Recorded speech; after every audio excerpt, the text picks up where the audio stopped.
You're watching Experience Comic Culture and Sales, streaming live daily to Facebook, YouTube, Twitch, and Twitter.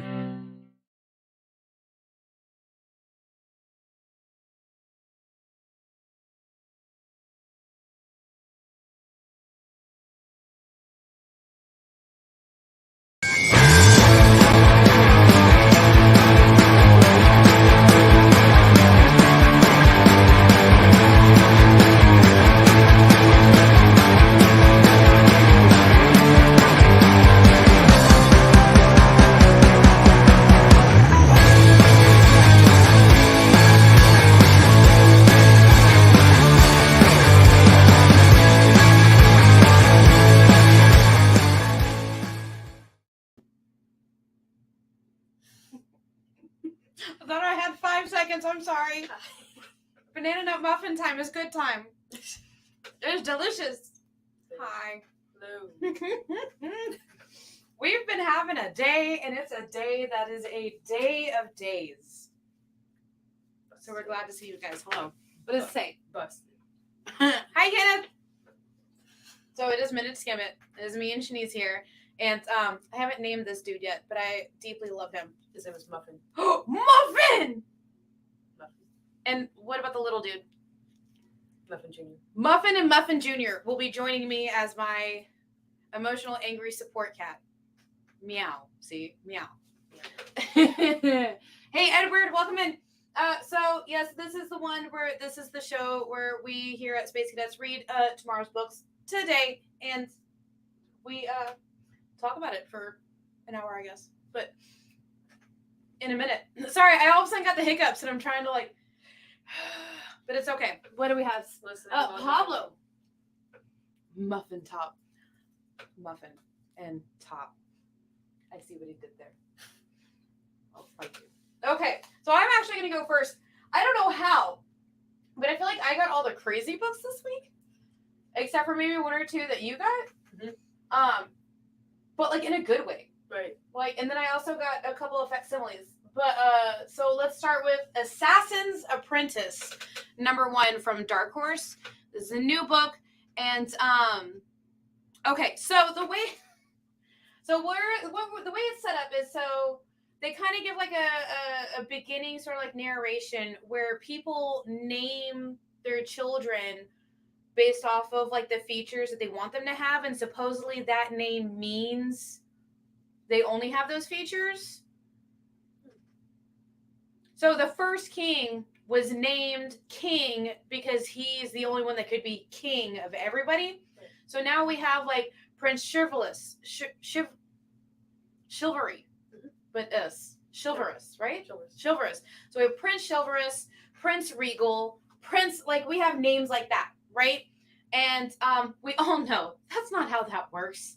Just because you name somebody something doesn't mean that's what they're going to grow up to be. And so we get to, it's been generations, and we're down to, so this is Boy. His name is literally Boy. They call him Boy.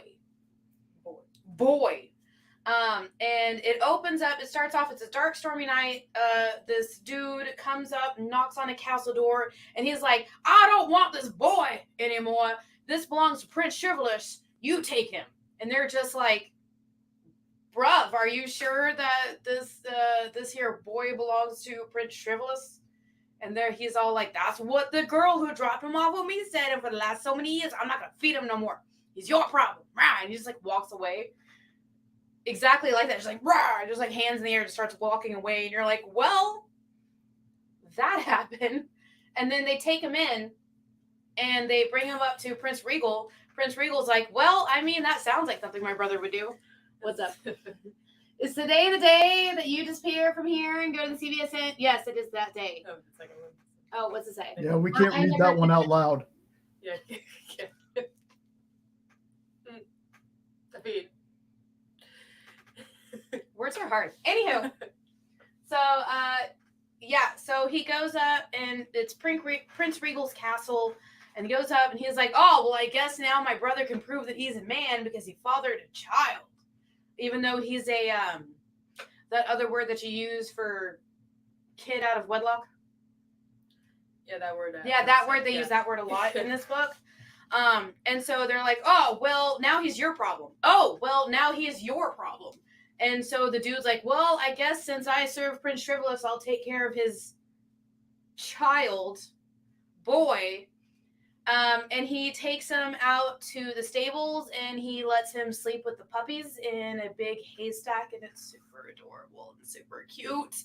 And then all of a sudden he's like snuggled up to one of the puppies, and then he's dreaming about what the puppy's memory is. Oh. Yeah, so that's literally the first like 6 pages of the book. All of that is in the first 6 pages of the book, and it just spirals from there. It's actually really good. I can't wait to see where it's going to go, because it's set in not ancient times, like medieval times, but it's got a touch of supernatural to it. So I'm really excited to see where it's going to go. And Dark Horse has never let me down. And the art is similar to this. Like, it was so good. I can't wait to read more. Right, so my first pick is Danger Street. DC Comics, Tom King. And right off the bat, you have the classic King, one of the King trademarks. The 3x3 panels, just like on the very first page, and there's an artifact on this and on the first page. You're like, how did they get that? So it's about 3 characters who wanted to join the Justice League. They want to make it to the big leagues. And they want to impress the Justice League just enough so that they're like, oh, Superman's like, oh, great, they should totally join the team. And while this storyline is going on, there's another one following a group of boys who want to go off-roading. And there's another story that's being told with the Creeper, Jack Ryder, who's trying to get a gig. And it all comes together. Of course, like the stories starts to intertwine, and it all starts to come together in a way that you will not see coming. This is a typical Tom King book, and I don't mean it in a bad way. It has a scene where it gets super dark. It is part of the Black Label. Yep, it's DC Black Label, which was very funny because this is the adult line for DC, but all the swearing was censored. So it was like, this is the Black. I don't know if that means like it didn't initially start off as a Black Label storyline, but then I'm guessing a certain scene did push it to like, oh hey, okay, we can't push it. Like it has to have like you can either have cussing or you can have this scene. So they picked that scene. Exactly. Okay. So, yeah, and I agree. He a very underutilized character. I'm hoping, and basically like this entire book, like the characters who are trying to make it onto the Justice League, they are underutilized characters as well. I know it's been spoiled about who they are in like previews for the book, but I don't want to mention on the show because it's just funny trying to figure out who they are. It's like, oh, Legasp. Oh, exactly, like Legasp. Legasp. And of course, everything goes horribly wrong because it's a Tom King book. Cover has a big spoiler about what the artifact in question is, and you're just like, why would anyone try to steal that? What's wrong with you? Gosh darn it. But yeah, overall, I really did enjoy the book. I'm excited to read, to see where it goes. Yeah, I just really liked it. Like, have you read any of Tom King's books? I cannot remember off the top of my head. It's one of those moments like, oh yeah, I love Tom King, this, and this. And then you ask me, it's like, what? Definitely would. If you're a fan of the writer and the creative team, definitely do check it out. I just felt dread reading this issue. It's like, oh, things are going to get worse, and before it gets better. Dopeness. So, since he did mention it, I will talk about it. So Scary Christmas 3, Volume 3, number 1. So I think the 3 is actually stands for 3 stories, because there is 3 stories in here. And I actually had Shanice read the last one just to make sure I wasn't crazy. And it's all in black and white, and there's 3 stories. The first story is called Letters to Satan. So it's 3 friends. Two dude friends are taking their chick friend out because she recently lost her husband, and she wants to like they used to go around and look at like holiday decorations and stuff like that, and they get to this one house and it's like the mailbox is all covered in, you know, snow, so all they see is letters and then SA, so you think it means letters to Santa. It's not letters to Santa. Mm-hmm. So everybody put something on there and put it in there. People die at the fair. Yeah. And then the second one was called I Saw Daddy Killing Santa Claus. It may have been Santa. It may not have been Santa. The police might have been in on it. And there may be a part 2. Yeah. That's like all I can say about that, because like, why does Santa do that? But like at the same time, so apparently Santa looks exactly like a local flasher, but it might be the flasher, it might be Santa. You don't know. You got to read the book to find out. And then the last one is called Oh Christmas Tree. This is the one that I had you read to make sure I wasn't crazy in what I was reading. I actually really liked it. So it's about a family that goes out to get a Christmas tree last minute, and they pick the wrong Christmas tree. And to be honest, I couldn't tell if they were trolls or elves that came out of it. I think there were elves, but they called in the trolls. Like, what did you think they were?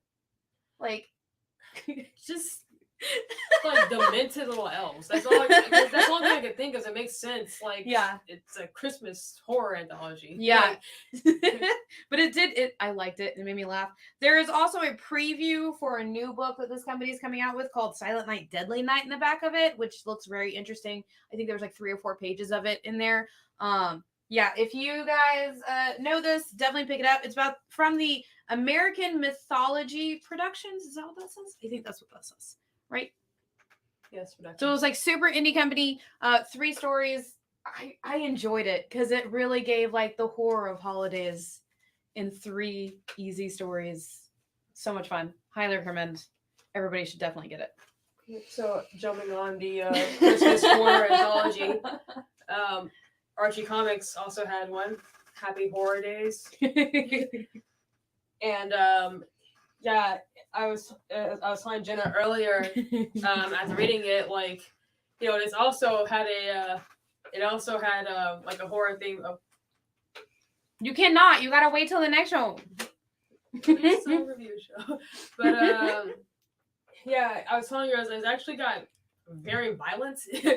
Really? Yeah, for Archie, which isn't surprising if you've read Archie horror in the last almost decade now. Like, I know these are the Archie characters, but it gets dark super fast because, you know, Chilling Adventures of Sabrina. Yeah. There's, you know, Worshiping Satan. Afterlife. Yeah, Afterlife of Archie, like, which, oh my gosh, come off of hiatus, please. Yes, where are you? Come back. Years. Please come back. But yeah, I really liked it. The first story, features Jughead, and it ties into the hunger. Oh, okay. Wait, what are you talking about? Is this after the show? Keep going, yeah. Keep going. So, it ties into Jughead, the hunger, where he's a werewolf, and he fights, what is his name? Evil Sam. Krampus? Krampus. He fights Krampus, and yeah, it's actually... Wait, so Werewolf Jughead fights Krampus. Right, it's on cover. I'm down for that. Oh my god. That's Happy the cover. Horror Days, yeah. Happy Horror Days. I like that. So, yeah, second issue. There's a scene where a teenage girl like skins another teenager and wears her as a coat. Well, that's just rude. Yeah, and this is mind you, this is an Archie comic. These are Archie characters, and you're seeing this. It's like a #rude. So, and there's another story, but it's just like, you're just sitting there like, did I just see a girl get skinned? like a iconic Archie character. It's actually #rude. #rude. So yeah, I do love how for the holiday season we get horror comics, which I love. this is my jam. But Sheldon reminds me, this weekend, our store is actually going to be at a horror fest. That's a Christmas horror convention. If you're in the area, come down. We'll be there with all our favorite horror books. Maybe that one. Archie comics. They'll scare the children. Oh my gosh. Okay. So my first facsimile of the day. So this is Ultimate Comics All New Spider-Man #1. This is the origin story of Miles, and it also had a side story in the back, but we'll get to that in a minute. So this was they redid this one because Miles has become so popular, which makes me so happy because I love Miles as a character. Because there is at one point where he comes down to Houston to train. I don't know why that makes me so happy, but it does. Anywho, but I love Miles Morales, and getting to see this get to be brought back out so everybody can see his origin story again, get to see what the dynamic was like with his family, got to see like kind of like where he was in life, and then getting to like meet his uncle in there was like, it was really cool. It was really cool. And it's also got a story in the back of it. So when the book was originally released was 2011. Yeah, 2011. It was the 10-year anniversary of 9/11. And they actually had a side story of a true story that happened when the towers fell. And it was cool to see that they literally completely reprinted the entire book from front to back, from the original, then redoing it in this one. I can't wait for everybody to be able to pick this up. Now everybody will be able to like have that piece of history of like Miles Morales' origin story coming out again. And then also we got to see him in the trailer earlier today. It came out at the perfect time. So like the trailer for a new Spider-Man movie looks insane. Trying to figure out who's who. Like you see the PlayStation 2 Spider-Man. I in the know. background. I think that 29.9 showed up, didn't he? Yeah, he did. Voice by Oscar Isaac. Let's all take a second. Okay, we're good. You also know I super Chips can't wait. says eat Lay's chips. Oh, there's a shirt. No, eat, slay, Slay, love. From Grandma Chainsaw. So that means literally like slay somebody, like I'm gonna cut you in half with a chainsaw. Although a shirt that does say eat Lay's chips would be pretty fire. If we made I'd that wear shirt, that. yeah, I mean, I'd wear it. they want to sponsor us. We wear it. I don't have any Lay's today, but I've got a muffin from here. Hey. A chip company will sponsor us I will eat your chips. on TV, on computer screen. Which is actually true. I probably would actually eat their chips. They do got some fire chips right there. Fire chips. So while she's eating the muffin, I'm going to go with. Should do a Marvel one. I really want to know. Do it. I'm waiting. All right. So Monica Rambeau Photon, which I was very happy I was able to snag because I thought I was going to get stabbed over it. I thought you were going to shake me over. Well, you know. I did cosplayers like 3 times. Yeah, I know. That's Okay. why I love you. Yeah. So I loved it. Loved it. Obviously, I'm a little bit biased because Monica is one of my favorite characters. And I'm just happy that she has her book, that she actually has a book. So I am going to very politely throw this book at people like tomorrow, say buy it. In so the we most get more. respectful way. The most respectful way. Hashtag respectful rude. Respectfully rude hashtag. Yes. So I really, I know I'm so excited to see her at Marvels. I'm glad that people actually know. Like they want to know more about the character. This is an excellent jumping on point for people who aren't super familiar with her. They may have seen her on WandaVision. It goes over her origin. You see her, in action, and you see a mysterious baddie who's new, I think. They gasp. They gasp. I feel like that should be one of our hashtags. Hashtag They gasp. Someone back his shirt. No, I see. I'm tempted to do that. I'm really tempted because I love it. Drink a book. Add it to your pull list. Buy this book now. But yeah, dude, so if you want to get into the character, I can't recommend this book enough. Please pick it up tomorrow. It's a blast. You'll come out loving Monica, like everyone should. And again, I'm just getting that she's having her own comic book series, that she's not like a secondary character. So, heck I'm yeah. super excited too. And I love her. Look at her outfit. Look at her new uniform. Okay, so you have a new cosplay that I plan on seeing by next Comic Palooza, yes? Yeah, by next con. I better see it. Hopefully by next con.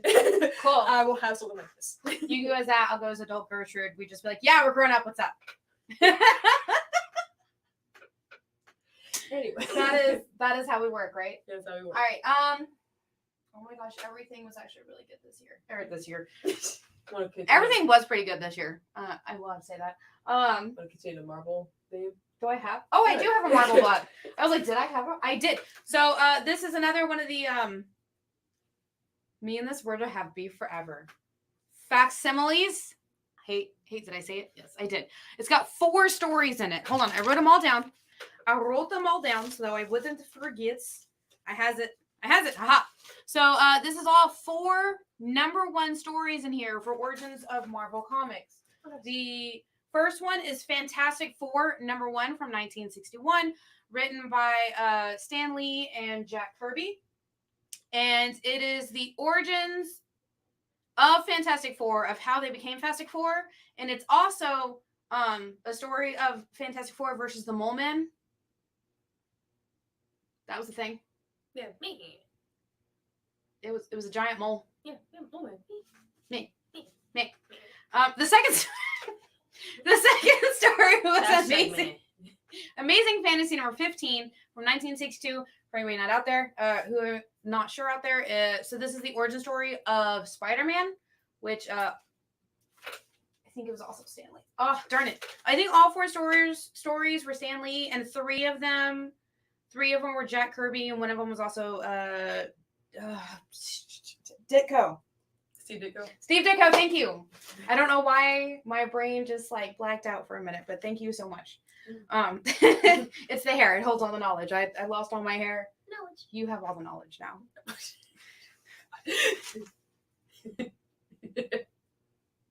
I need coffee. Where's my coffee? Okay, so Shanice is going to have to do that voice now. Me.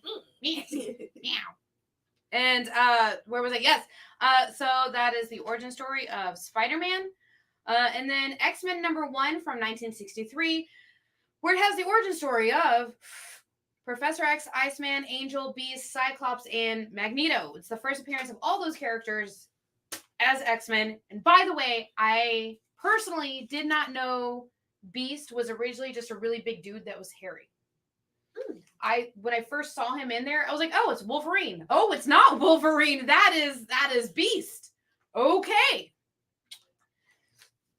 The original look of Beast was Wolverine. It's like a dude, like, yeah, it was just a giant dude that was just kind of hairy. Mm-hmm. I didn't know that. I am ashamed of myself for a moment, and now I'm over it.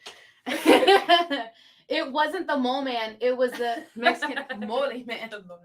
Oh, mole. Cut it off, make guacamole. And then the fourth story was Avengers #1 from 1963, where it did have, in fact, the original lineup of the Avengers, kind of just doing Avengers things. Because this year it would be Stan Lee's 100th birthday. Yeah, I think so. So yeah, it was 4 stories in this one book. And pretty much all of these are like books that probably some of us will never own. Especially first prints of some of these books. I don't think. If we had a time machine, just push a kid to the ground and grab this comic. like here's your 5 cents. Give me the comic. Madden now. Nerd. Just like look. So definitely, if you're wanting to pick up or try and read any of those #1 stories, this will be the book to do it. And they have it for a good price. It's like $8. $8 for all 4 of the stories. And it's a thick book. I don't know if you guys can tell, like, it's thick. 2 C's, that double thick. Yes. Thick. It was good. It was nice to see those origins being re-brought back out. For the cheap price of $8. I know, as right? opposed to like the millions. Instead of $8 million, it is $8. continuing the Marvel theme, the Invincible Iron Man #1. So I see what was it? Fantastic Four, Avengers, yeah. Spider-Man, X-Men. What was it? Yes, it was Avengers. Avengers #1 from 1963. Avengers doing Avengers things. So my next Marvel book is again the Invincible Iron Man. So I haven't read an Iron Man title in years. It's nothing against the character. It's just, you know, there's a lot of comics out there, and Polis keeps getting bigger and bigger. So I had no idea that he went through the ringer. He's got no money. He died. Like he's a little dead. His life is awful. So he's got no money. He's got like 2 suits left, and he's like, yeah, my life kind of sucks. So I got this nice apartment. And then of course the apartment blows up, and everyone's like, well, it's your fault because they were after you. And now your neighbor's dead, so you gotta, deal with that. So, man. Wow, that just escalated very quickly. So now, Tony's gotta figure out, okay, who's trying to kill me again? And everyone's trying, and he's trying to do it on his own and not ask the other Avengers, not ask Riri to help. There's a panel where he's like, I'm gonna have to ask, because. Well, he had to talk to Reed, and he really didn't want to do that because, I don't want to get him involved. But yeah, for good reason. Yeah, and it's just like, Tony's trying to figure out who keeps trying to kill him and who is kind of turning the public opinion against him, as public opinion of Tony's already at its like absolute lowest. And he's like, hey, my life is already crap. Who's making it worse? And who's trying to hurt my friends and my people who I'm associated with when they had nothing to do with it? So I liked it. I think it's going to be a start of a very interesting storyline featuring Tony. This is a really good book, a good week for me. Oh, yeah. Yeah. And I'm curious about the next issue because it looks like there's going to be a throwdown between Tony and Riri. So, rude. And again, this is on the cover for the next issue. So it's like, oh boy. But poor Tony. I never thought I'd say that. Like, I know, right? Like, it's just like, so everybody at the store actually has like one person in Marvel that we have like major beef with. Everybody knows Miss Jen's is Cyclops. Everybody knows Shanice's is Reed. And mine. I like Reed. Reed's a jerk. That's why I like him. Yeah. And then mine is Iceman. But I don't think anybody has beef with Iron Man. So it's kind of like, man, let him take a nap. Yeah, he was already dead. Let him take an hour-long nap. Let's everybody leave him alone. I believe we all are allowed a 1 hour nap, please. Including Tony. He can be part of our 1 hour nap crew. Oh, man. I hope they do leave him alone eventually. I don't think he is. He's going to go to the ringer. So if you're a Tony Stark fan, this might be a hard book for you to read. But at least it builds the character. I like it. All right, let us talk about Dawn Attack. So I was not the biggest fan of this book. And that was just because I couldn't quite grasp what kind of era they were trying to show. So it was set in medieval times, but they had technology. Like they had she has, if you see on the cover, I don't know if you guys can see, she actually has a blaster, I guess is the best way to put it. But it keeps breaking, so only one person knows how to fix technology there. And they keep taking it back to that person. And then we find out that person was actually hiding a ship, one that flies in the air. Mm-hmm. Like an airplane. But futuristic at the same time. So some of their technology was futuristic, but in and of itself and the way they spoke was kind of medieval. And it's about this princess, Dawn, who is protecting her people and their town against cave people and apes. I think that's I don't know how to explain the actual baddies because they only show them for one panel and I couldn't quite tell what exactly it was. But the art was beautiful. I will give it that. The art was really nice. And then so she's a princess and her father, we find out, left 2 years ago to go find somewhere new so that way they could all stay there.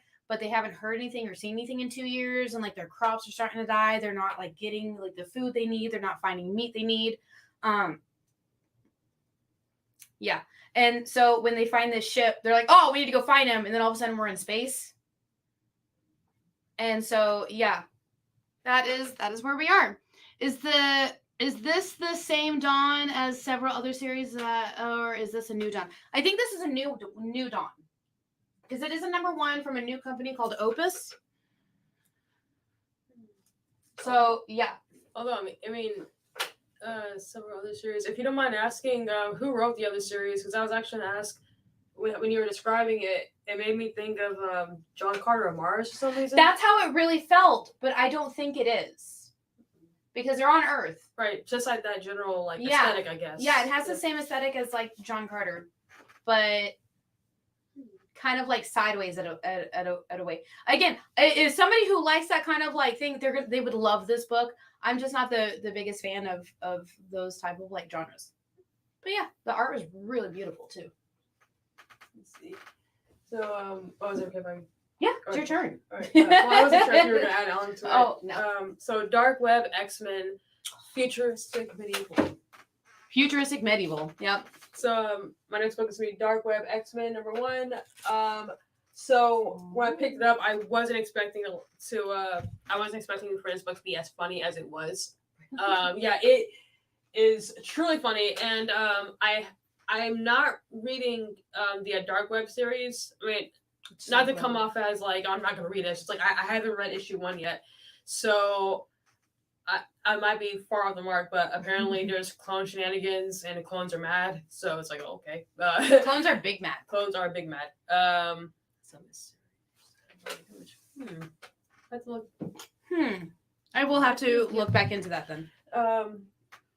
Yeah, so the X-Men, they're in New York doing some Christmas shopping, and then of course all these objects start coming to life. Mailboxes, the Christmas tree, and the Christmas tree only turns evil because a demon from Limbo decides to poop on it, and the poop somehow makes the tree evil, and the tree starts eating people and attacking people.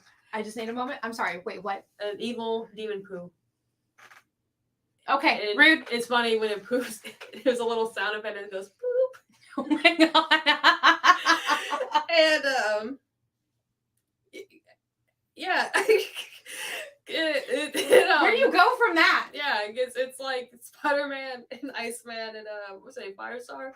They're fighting the evil Christmas tree that was tainted by poo. And it is traumatized as a child watching this.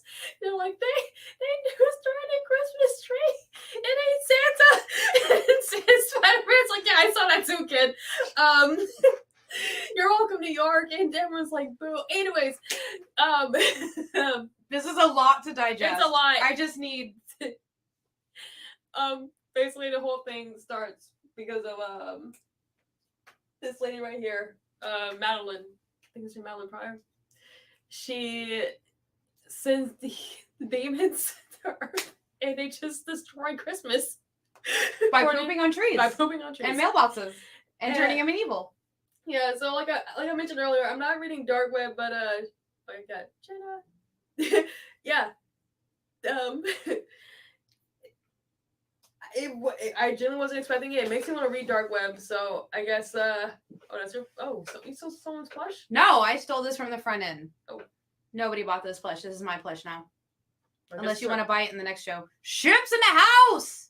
I'm still very confused by this demon poo. Yeah, I'm confused, but it's like, I guess whatever. I'll roll with it. But yeah, if you want to read like a tie into Dark Web, or if you're reading Dark Web, I really would recommend this. If you love the X-Men, you'll love it. If you want to see demon poos, there it is. Demon poos.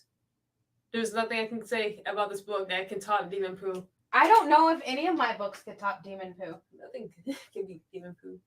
That's turning Christmas trees evil and little kids watching. And eating Santa. Eating Santa! He'll be fine though.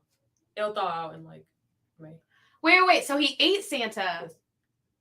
but he'll thaw out. Well, something happened. Oh, yes, okay. Yeah. Oh my god, the tree. They had to stop the tree There's so somehow. much more. Yeah. I want to know about art.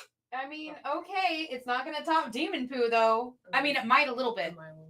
All right, I'm gonna after all of, that was a lot of words you said in sentences. Now I'm gonna say a lot of words in sentences. Okay.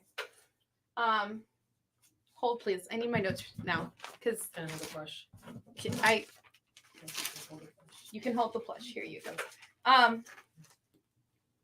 Really? What? Frozen Santa from Demon Poo Christmas Tree. Oh. Okay, so jeez Louise.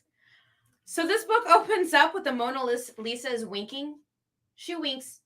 In the painting, like the painting is just like everybody's like, take a look at this painting, and they're like, oh, it's a fake, it's a fraud, and they're like, oh no, we need the art walking dreamer person. And then we go over to Arthur, who is on the max dosage of everything that you can get at the asylum that he's at, but the only thing that can get him to chill is to paint.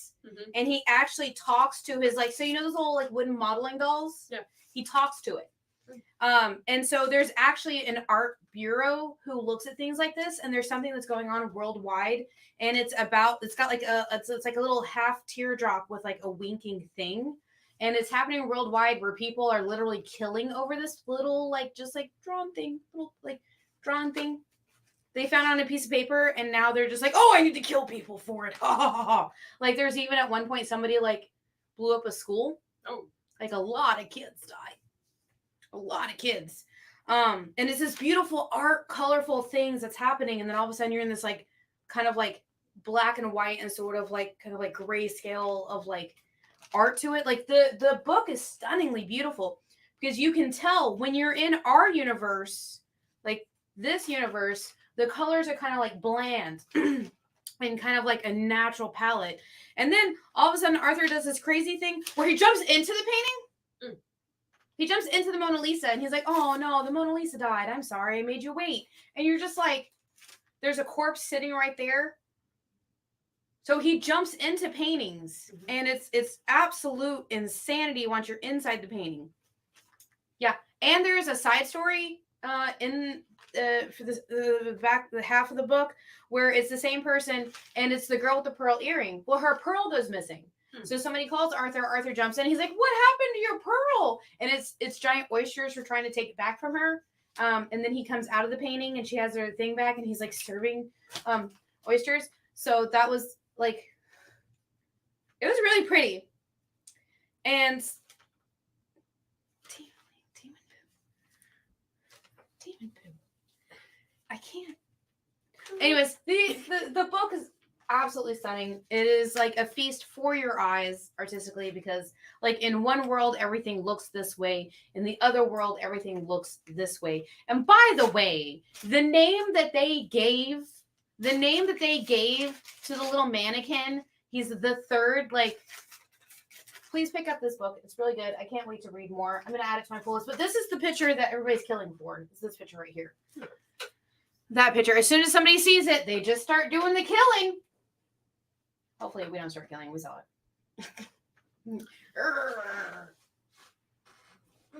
It's your turn.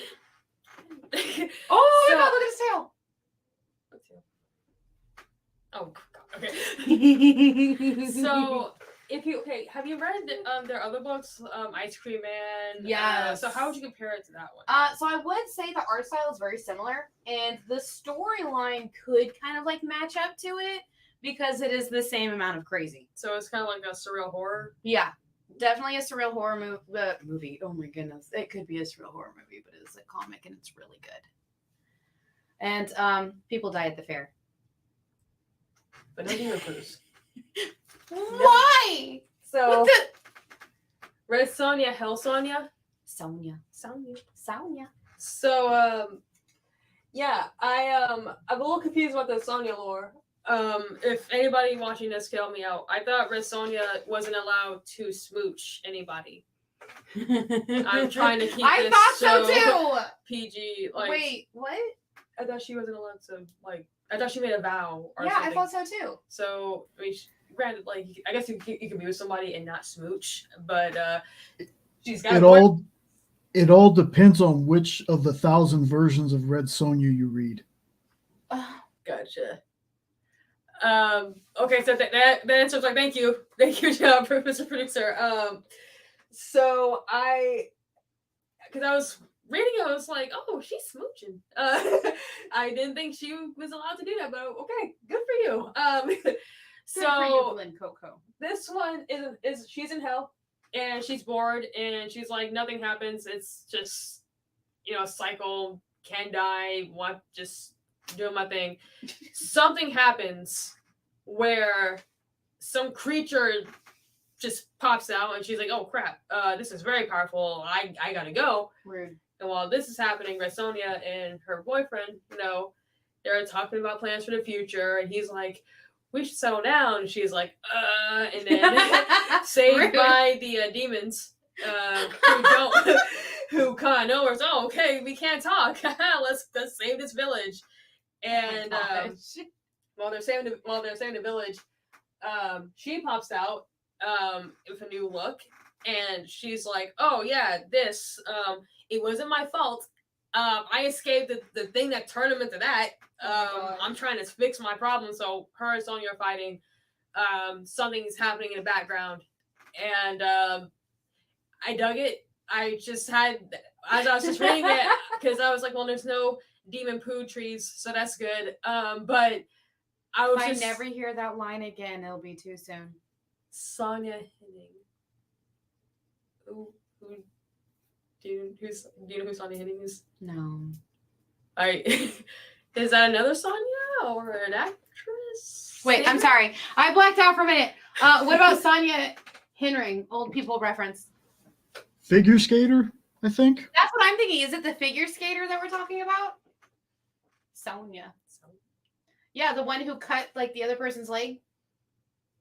Oh. No, that's Tanya. Is that Tanya? That's Tanya Herring. That's Tanya Harding. Harding. I'm sorry. Yeah. You're killing me. What? Okay. So I'm so sorry. So for clarification, in Dark Web X-Men, there was a demon that pooed on a Christmas tree, and the poo made the Christmas tree evil, and the tree caused Santa to come alive and eat Santa. I'm so sorry, man. he's been at that for a minute. That's why because we keep referencing it because it's just so weird. I can't get over it. Like, of all the books that we have here, for that book to have the most ridiculous line, and but yeah, sorry, Red Sonja, Hell Sonja. Okay. Okay, see, I was right. She just didn't do the cutting. She did do the skating. So say all figure skaters are vicious. I was a figure skater for a good almost 10 years. Maybe that's why I'm only 5 foot. Yeah, but I recommend that one. There you go. Yeah. Hold Muffin and Muffin Jr. Muffin. Eeny, meeny, mad this one. Leonide the Vampire, a Christmas for Crows one-shot from Dark Horse. I deeply, deeply enjoyed this book. Okay, so this is Leonide, and this is random priest who just won't die and leave her alone. So she is in her coffin, tiny coffin. They're like, oh, this poor child. And they're going to, take her coffin away because it was part of a wrecked carriage. Carriage is the word, yes? They do horses and carriage. Yeah, carriage. New book next week, The Return of Christmas. Anywho, so they're going to return her coffin to where it came from after the carriage crashes. And like, oh, it's so tiny, this poor child. And then the priest being all rude while she's sitting there trying to sleep in her coffin, little child vampire, comes in. He's like, oh, release it to behold your immortal souls. And she's like, oh, it's you again. And they're like, oh my gosh, she's alive. And she's like, I'm not really alive, whatever. He's like, I will never let you rest. And she's like, dude, go rest in your own grave and leave me alone. And he's like, I will never let you rest. And she's like, Dad, did you hear that? He's like, yes, I heard that, my child. And then he grabs the both of them and takes them to the castle far, far away. Yes, it was her boyfriend that did it. I know. Anywho, I will have to read that whole thing later. So they take him up there, drop him off at the kind of like the dungeon, like in the tower, and then she goes to the room and it's just like relaxing. And then all of a sudden, like the priest skull dude is like, "Oh, look at this! This is a home." He's like, "I will never rest," and she's like, "Dude, my bro, if you're not gonna rest in your own grave, you can rest in this dungeon in this tower. Fine. I'm gonna go take a little nap. Toodles." And then she does. She goes back to her room, takes a little nap. But she can't take a nap because the lightning starts going off. And she's like, oh, it's so loud, so rude. I was like, dude, I feel you. If I'm trying to take a nap, leave me alone. And that's all she wanted. That's all she wanted. And then because it is Christmas night, the ghost of the castle arrives. And she's all like, oh, I didn't know this was haunted. I'm sorry. I can get up out your way. And they're like, oh, no, it's good. It's Christmas. We only haunt the castle on Christmas. She's like, well, I mean, okay, do you want to have like dinner or something? And then they do. They have dinner. And the crows turn into people. And they were like, oh, you cursed us forever ago, but on Christmas we can have human bodies with crow heads and suits and have dinner with you. And they do. And then the priest finds a little like baby like toy thingy under the like floorboards and like puts it back with the things, and that released all the ghosts. And then he comes down and she's like, bro, are you here for revenge again? And he's like, nah, I'm good. And then they start going off on this little like thing. That's literally just like how it begins. And then they start going off on, I guess, like an adventure, I guess you'd call it. This was how they started their adventure. What? Just Toodles. I do say Toodles a lot. No one has said Toodles in 200 years. The comments are something else today. I love it. You guys are on fire. All right. Flying up, my next one is also about vampires. This is Mark Millar's nightclub. And it's only $1.99. So, $2 book. Hello. So I am torn on this book. But I feel like I say the same thing about a lot of his books. But it's like the premise is actually very interesting. This guy, he's a teenager. He and his friends are like, oh, we're gonna be famous on YouTube. And by doing that, we gotta do stupid pranks. Yeah. Oh my god. And he ends up in the hospital. This ends poorly for him. While he's in the hospital because he got messed up, dude enters his room and turns him to a vampire. What? So that's what. From 0 to 100 real fast. Exactly. So that's actually one issue I have with this book. So that's him on the main cover. In the very front, as Jenna is admiring looking at it. I can't. So, basically, the dude's whole deal is like, so you're a vampire. Congratulations. Good for you. Good for you. And basically, he only turns people if they're dying close to death, so it's easier, I guess, to make for the travel transition. Okay. Now, what I liked about it is that the vampires are the classic vampires. So of course they can go out into the sun. They can control rats. They can turn into mist. It's got classic. The classic vampire lore, which I like. Now, of course, this guy is very confused. Like, what the fudge? I am so glad I didn't swear there. And he's like, why did you turn into a vampire? And the guy's like, I need an army. For what? I don't know. I'll tell you later. I want to know now. What am I an army for? What have you signed me up for? So I think that's why I want to pick it up, because he look like luchadors.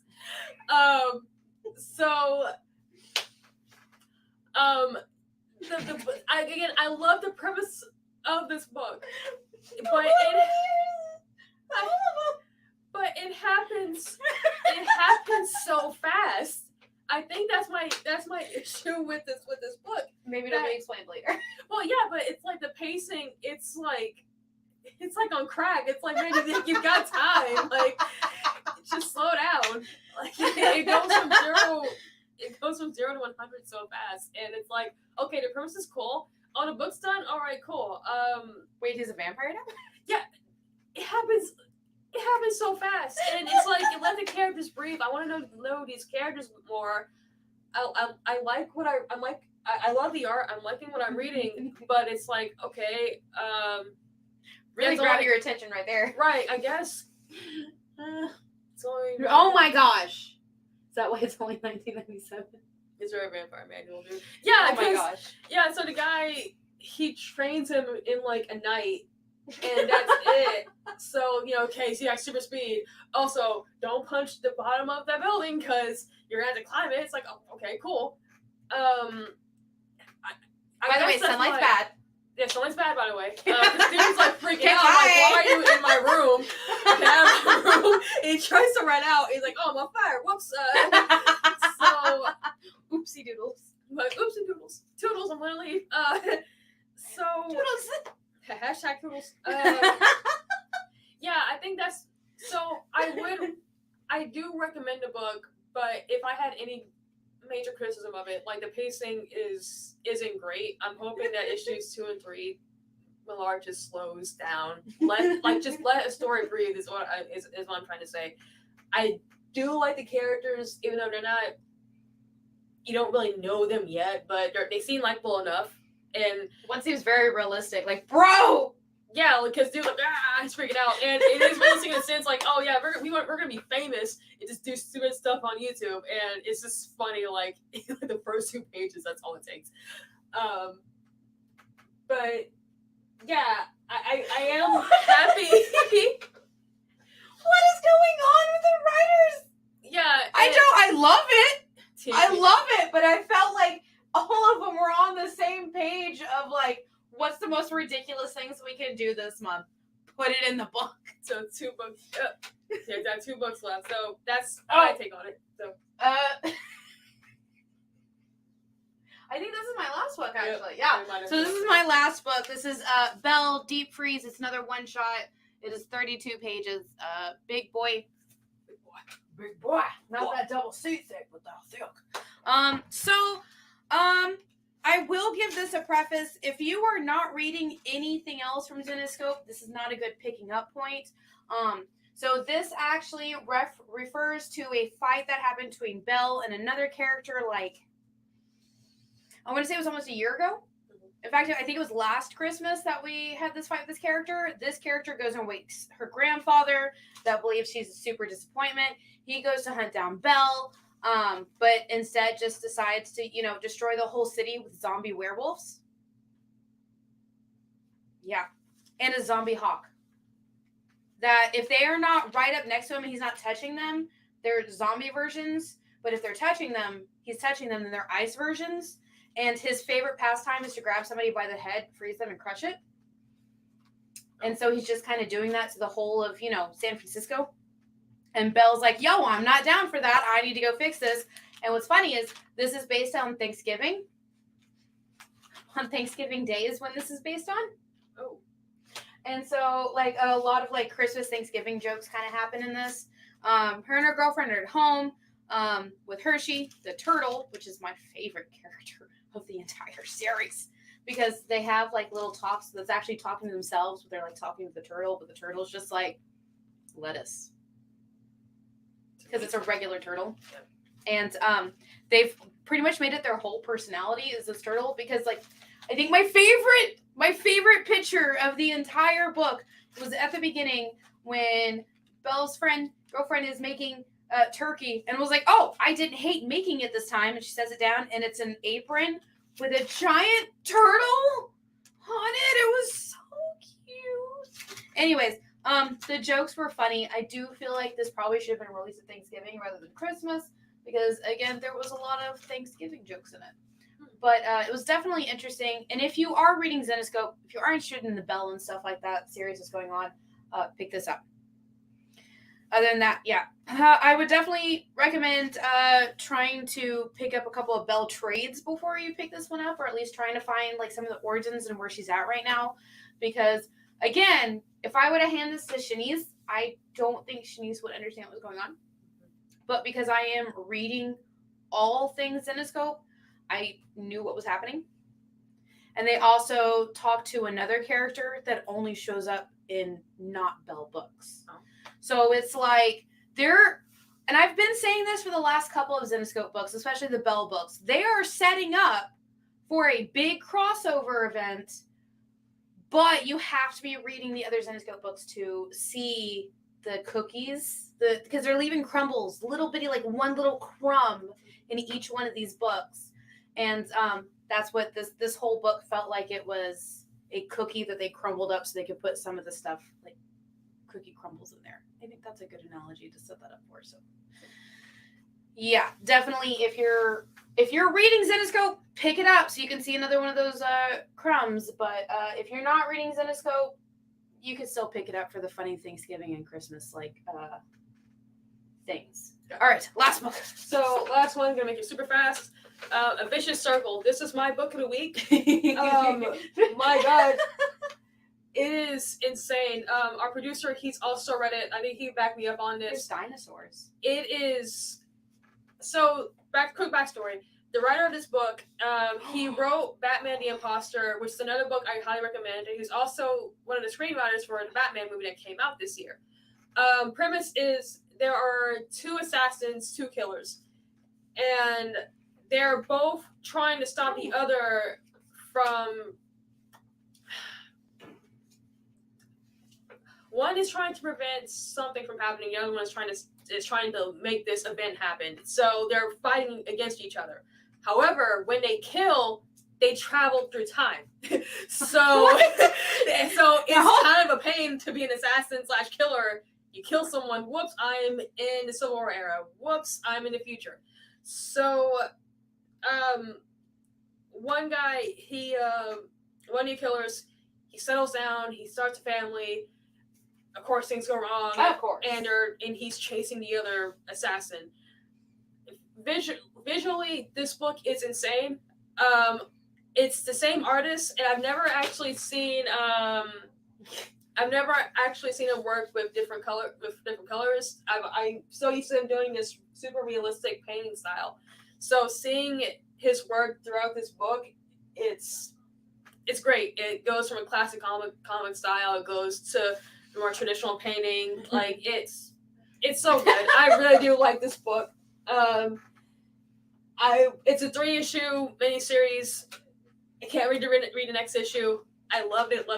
You need to read it. Okay. You need to read it. Okay. Read it. Muffin says read it. What about Muffin Jr.? Also says read it. Oh, okay. He's well, asleep. if they all three say it, then I guess I have to. Yes, all three of us. All right, Edward, you are going to have to catch us over on the CBSN after the show. But coming up after this show is actually a brand new show right here on The Experience.